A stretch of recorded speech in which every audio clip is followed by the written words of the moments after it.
Olá, meus amores, tudo bem com vocês? Eu espero que todos estejam bem, na paz de Olorum, na paz de Oxalá. A bênção aos meus mais velhos, a bênção aos meus mais novos, meu Motumbá, meu Colofé, meu Macuyô.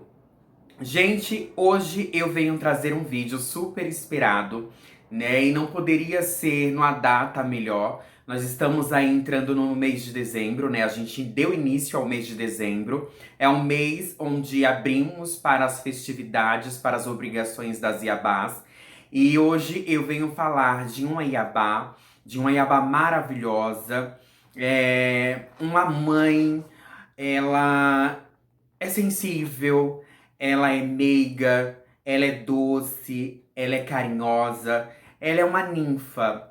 E ao mesmo tempo que ela é brisa, né, ela é uma borboleta, ela pode se transformar em um búfalo.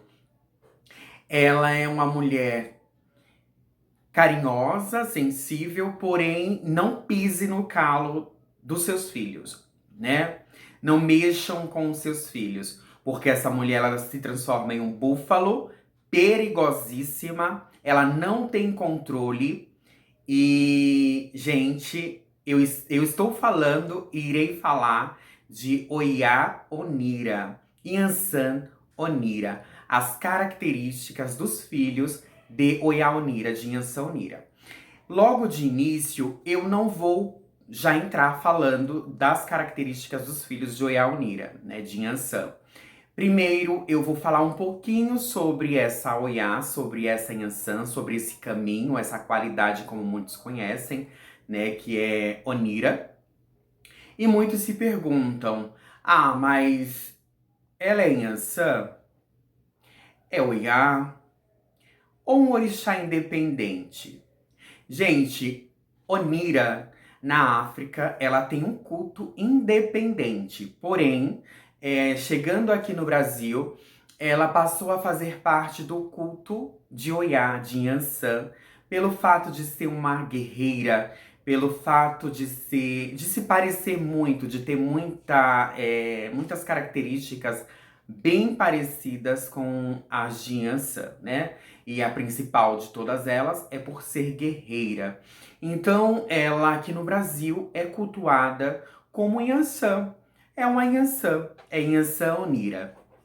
Gente, os filhos dessa Yansan, eles são super sensíveis e cativantes.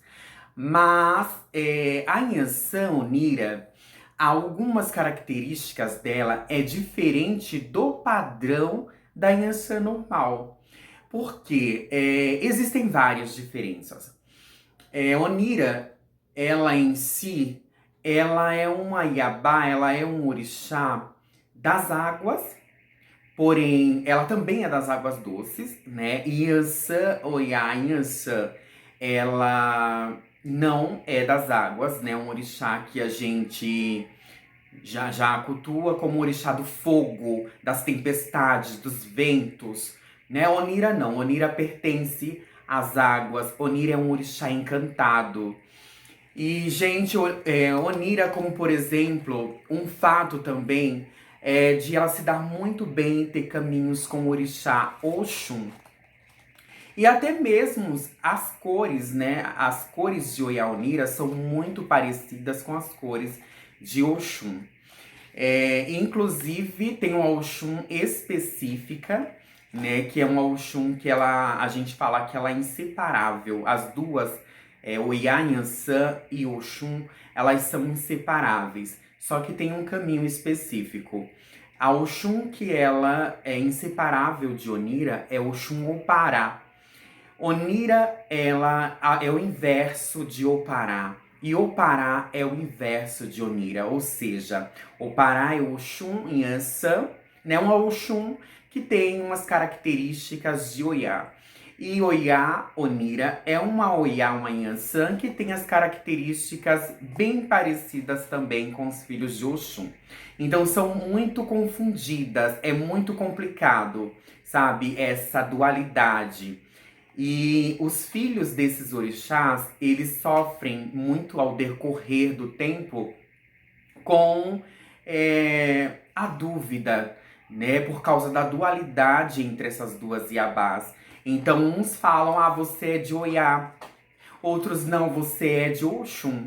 Nossa, mas você parece muito ser de Oxum. Aí outros já falam, não, você é de Yansan. Porque elas são muito parecidas, gente. As cores que Yansan Onira usa são cores muito suaves. Ela foi proibida de usar a cor que as outras Yansans usam, como o vermelho, o marrom. Onira, ela era um orixá muito guerreiro, rainha da cidade de Irá. E ela, gente, era muito violenta. Então, nas guerras, ela sujou todas as suas vestes, sabe, de sangue. Então, Onira, Oxalá, por Onira ser muito violenta, Oxalá chamou Onira para que Onira fosse, né, até o castelo, até ele, conversar em relação a tudo o que estava acontecendo, toda a violência, toda a guerra. E Oxalá determinou que Onira, a partir daquele momento, a partir daquele dia, Onira passaria a morar com Oxum no rio, nas águas, né, nas águas de Oxum, para que Oxum acalmasse Onira. Que Onira era muito nervosa, Onira era muito violenta, era muito, sabe, guerreira. Então, Oxum já é um pouco mais tranquila, Oxum já é um pouco mais calma. E Oxalá pediu para que Onira fosse passar uns tempos morando com Oxum para aprender várias coisas com Oxum, inclusive a calma, né? E então Onira, quando chegou até Oxalá, Onira estava toda suja. A roupa de Onira já não era mais branca. A roupa de Onira era vermelha de puro sangue. Então Oxalá, ele com o seu pó, né, com a sua pemba branca, com o seu pó, ele assoprou em Onira. E quando ele assoprou nas vestes de Onira, as vestes de Onira ficaram rosa, né? E aí, a partir daquele dia, a Onira, ela não pôde, ela foi proibida de usar outra cor a não ser o rosa. Existe uma lenda, existe um Itã que fala muito em relação a Onira, que ela acabou, né, estando com Oxum no rio. Ela gostava muito de ver Oxum, né? Ela olhava para Oxum e ela admirava muito Oxum. Pelo fato de Oxum ser aquela mulher vaidosa, né? Oxum gostar muito de se olhar no espelho. Então Oxum, ela no entardecer, Oxum ela ficava em cima de uma pedra se olhando, né? Admirando a sua beleza. E aí Onira, ela começou.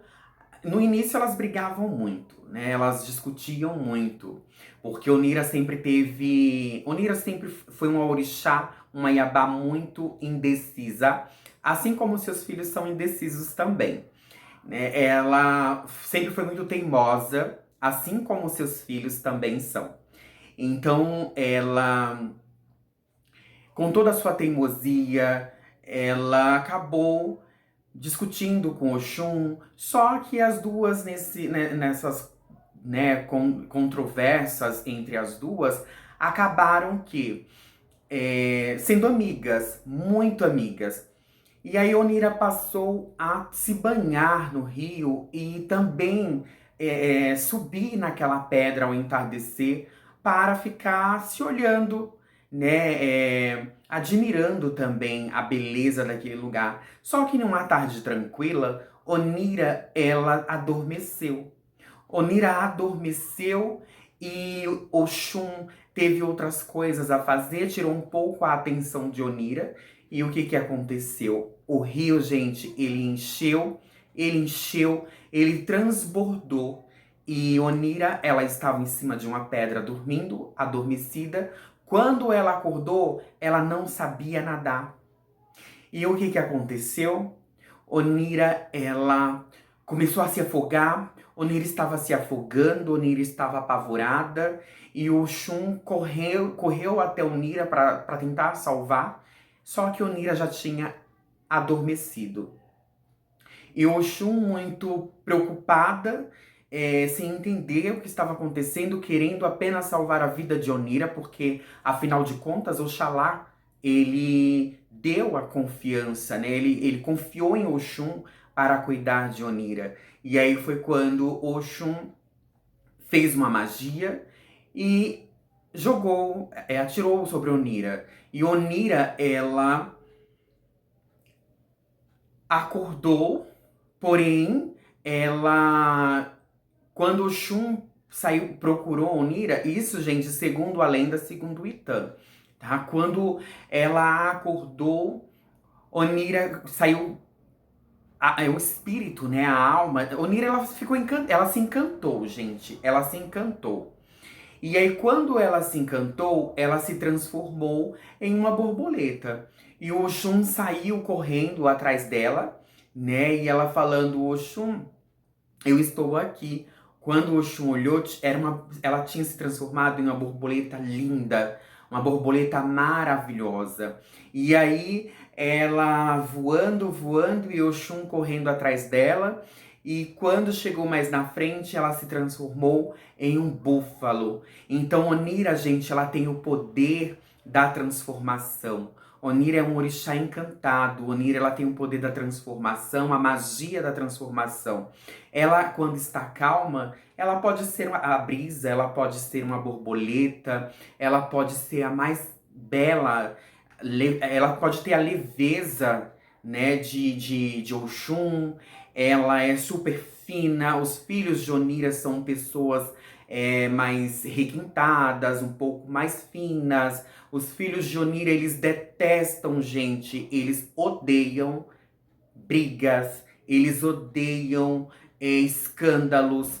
Se você sair na rua com o filho de Onira, o filho de Onira, ele tem muito aquela vaidade de filhos de Oxum também. Eles, quando saem, eles precisam sair bem arrumados, eles precisam sair cheirosos, eles se preocupam muito com a aparência e com o que as outras pessoas vão achar, com o que as outras pessoas vão dizer dele. Então aí eles saem, ou ela, né? Ele sai e ele se preocupa muito no que os outros estão pensando, como os outros estão falando.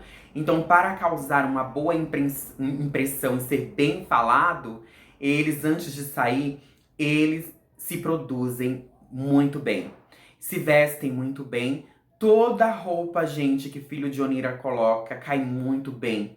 Eles têm um charme muito grande, eles têm uma elegância muito grande, eles sabem falar, eles são educados, mas assim, eles também não deixam de ter o seu lado Inhaçã. Eles não deixam de ter o seu lado Oiá, né? Afinal de contas, ela é uma Inhaçã, ela é uma guerreira que tem um caminho, aqui no Brasil, Inhaçã, guerreira, né? Um caminho aí Onira, uma qualidade Onira. Então, não mexam, gente. Não mexam, porque eles, é aquele ditado, eles dão um boi pra não entrar numa briga e uma boiada pra não sair.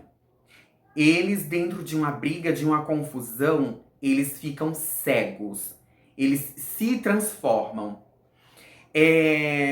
O que acontece muito, que eu percebi com os filhos de Onira, é que eles ficam muito bravos e eles dão. Primeiro, eles dá uma crise de choro. Dá uma crise de choro muito grande, ou antes ou depois da briga. E geralmente é depois, né? Eles perdem a cabeça, eles ficam muito bravos, eles viram um demônio, vamos dizer assim. Então ali eles já não sabem mais o que aconteceu, o que fizeram, o que passou.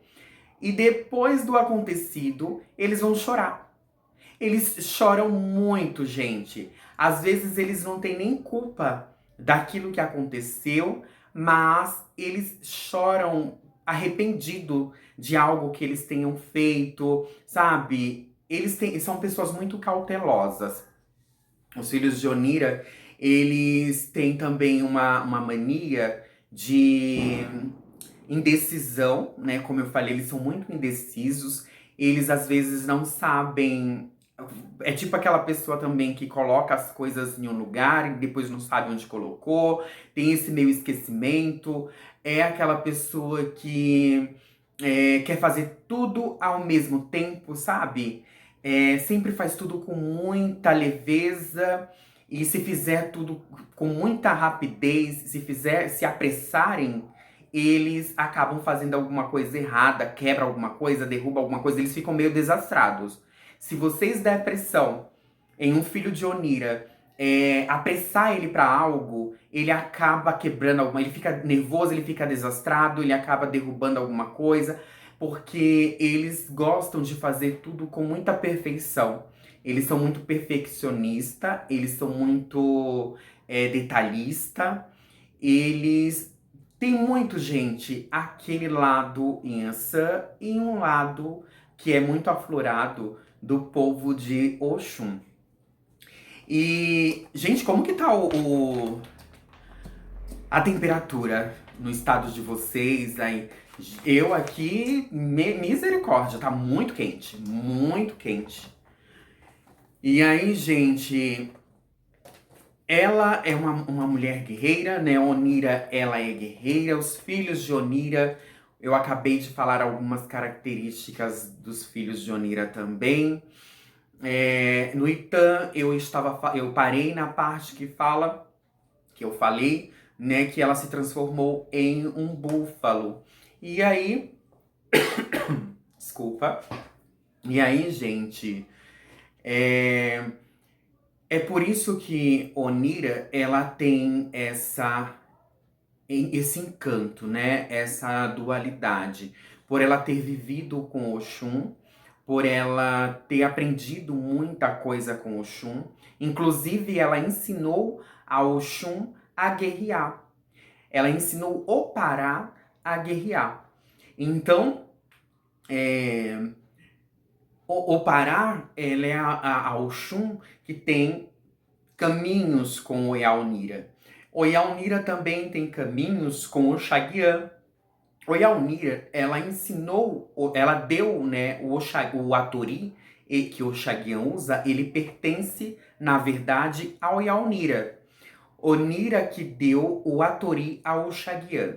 Para que serve o Atori? O Atori é aquela varinha que o Xaguian dança batendo. Então, o Atori, ele serve para acalmar, ele serve para abrandar. Diz também a lenda que Onira, né, ensinou ao Xaguian que todas as vezes que tivesse muita confusão, né, muita guerra, até mesmo que o clima tivesse muito fechado, o Atori, ele batendo no chão, esse Atori quando se bate no chão, ele espanta, ele afasta os eguns, ele afasta a negatividade, ele afasta a briga, ele afasta a confusão, ele também faz chover, sabe? O Atori, ele traz paz, ele traz harmonia quando batido no chão. E esse Atori, ele foi dado ao Xaguian por Onira. Então, gente, espero que vocês estejam gostando, né? Os filhos de Oyaonira, as características dos filhos de Oyaonira, elas são muitas. São muitas. Eu citei algumas aqui, mas não são só essas. Eles têm muitas qualidades, também têm muitos defeitos. Os filhos de Oyaonira, eles são muito teimosos, né? Isso não é uma qualidade, isso acaba sendo um defeito. Eles também são pessoas independentes, eles gostam de ter o seu próprio trabalho, eles gostam de se sustentar, ele gosta de ter a sua casa bem arrumada, a sua casa bem, tudo organizadinho. Os filhos de Ansaonira, eles são pessoas que eles têm um coração muito grande, gente. Eles têm um coração muito bom. Muito bom. Às vezes eles são mais coração do que razão.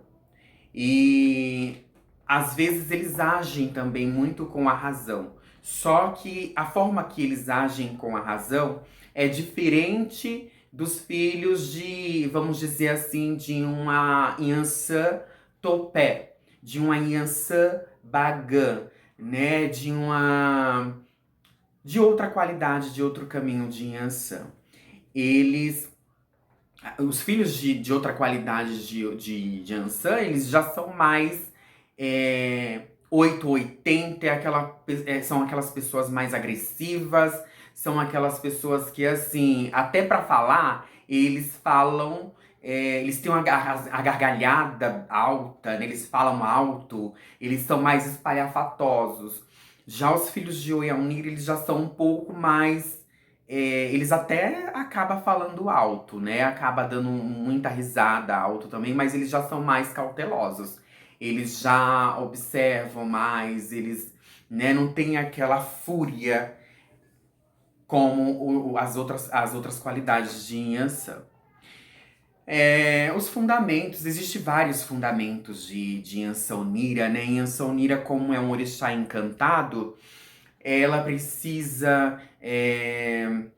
Ela tem um caminho aí com Xangô, ela tem caminho com Oxaguian, como eu já falei, com Oxóssi, com Ogum, né, com Obaluayê. Gente, falar de Oyaonira pra mim é maravilhoso. Eu não tenho nenhum problema em falar em Oyaonira, em Ançonira, porque é um orixá que faz parte da minha vida. É um orixá que me escolheu desde o ventre da minha mãe. Então, pra mim, eu não tenho dificuldades em falar em Oyaonira. Espero que todos vocês tenham gostado, tá? Se tiver mais alguma coisa aí que faltou ou que você não concordou, vai, comenta, tá bom? Você que é filho de Yansan Onira, você também que tem essa Iabara aí como sua mãe, dona do seu Ori. Gente, curta, comente, compartilhe, comente bastante o que vocês acharam do vídeo, as características, se vocês concordam, se vocês não concordam, né, o que faltou falar, tá bom? Me ajuda aí. Um beijo no coração de todos vocês, fiquem todos na paz de Olorum, na paz de Obatalá. Tenham todos um mês, um final de ano maravilhoso, que as nossas Iabás, Yansan, Oxum e Iemanjá venha abençoar a cada um de vocês, sem esquecer também que nós temos a Inanã como Iabá, né? Vamos